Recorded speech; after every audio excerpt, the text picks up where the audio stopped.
Hi everyone, this is Ginger with Gingerberry Creek, and today I'm working on the straight jelly roll rug. I'm actually making a rug for my bathroom, and I want it to be this straight one. So what I wanted to figure out, and that an idea I came up with that I wanted to share, is that with the straight ones, you make the two individual tubes, right? And so you have the both ends, and you then go to the next one. And so that means that each time you do that, you have to take this tool on and off, and you have to cut your batting if you haven't already cut the strips. So yesterday when I was playing with this for this next rug, I did a couple that were the straight ones, just individual strips. And then I was like, there's got to be a better way of doing this without having to continually take this tool on and off and to continually cut my batting. So what I came up with, I'm going to show you guys what I did, and see if it at least saves you a little bit of time. So what I'm going to do is I'm going to sew just a tad bit further before I mess with it. I found that this was the best. So right now I'm doing a serpentine stitch down the center, and then I'll show you what I'm going to do.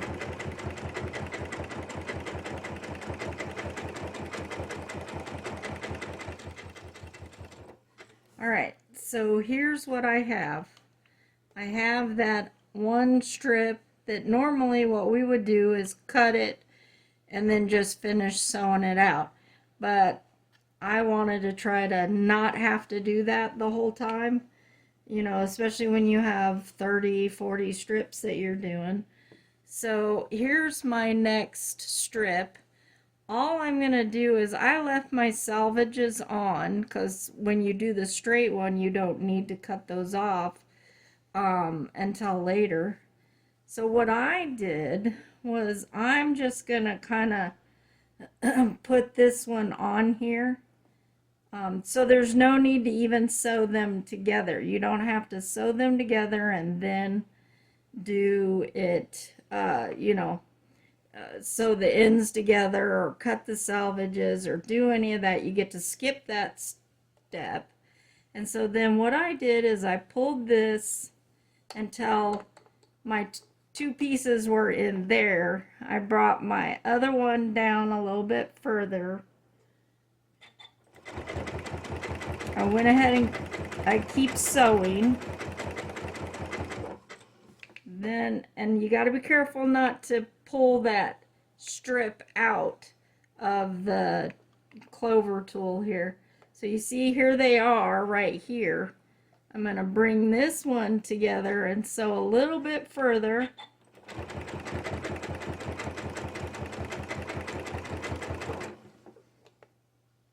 Move it and then move it down to where it folds it in half. So in this little section I'm going a little bit, I'm doing shorter increments just to get past this little section. So once I pull this one back, see, here's where I'm at. I've got this selvage in and this, and it's open because I'm going to show you what I'm going to do. So there I'm now have sewn them both together. I'm going to just sew a little bit further, and I'm going to show you what then and why I decided I'm going to go ahead and do it this way. Because normally you don't need to like back stitch or anything like that on the straight rug. So, alright, so now I'm going to leave that. I'm going to bring in this other strip that I already did that I started to do. Okay, so you can see right here, here's my salvage. Oh, sorry. Let me kind of adjust a little bit. Here's my salvage. end right there. And then here's, like, if I kept going and I added the next one, here's that one, right?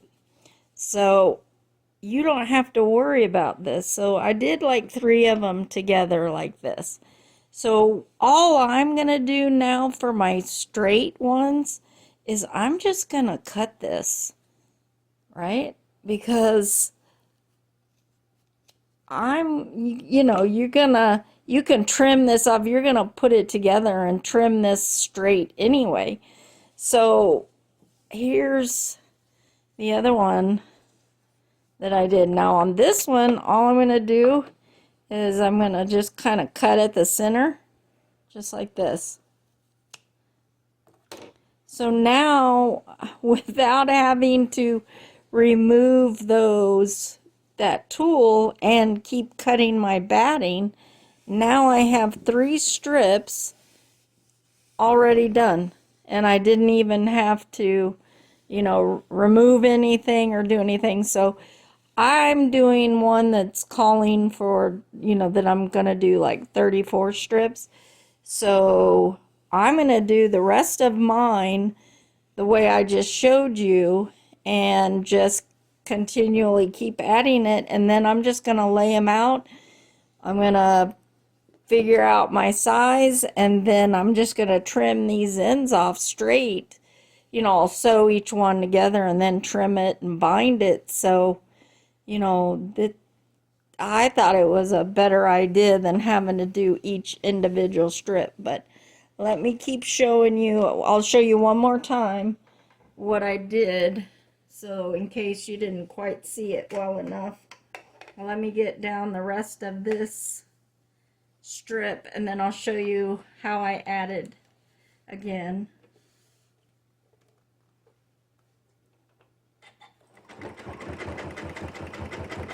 Alright, I'm going to go just a little bit further because I don't want a lot between my next strip that I'm adding.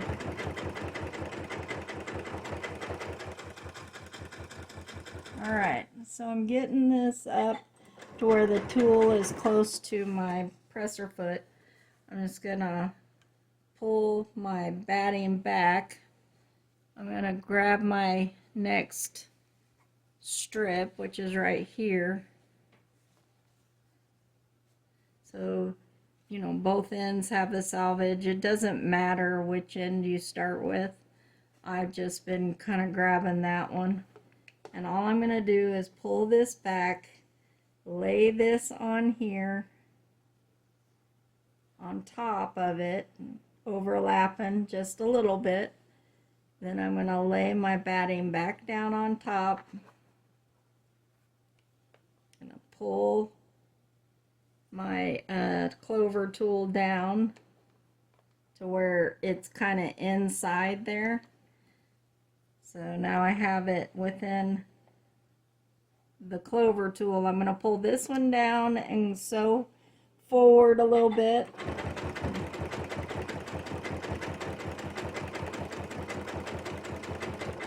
And now I'm going to pull again. And we're just doing little bits at a time. So now I've got it right here. I'm going to pull it so it's caught within this one. And I'm going to sew forward a little bit.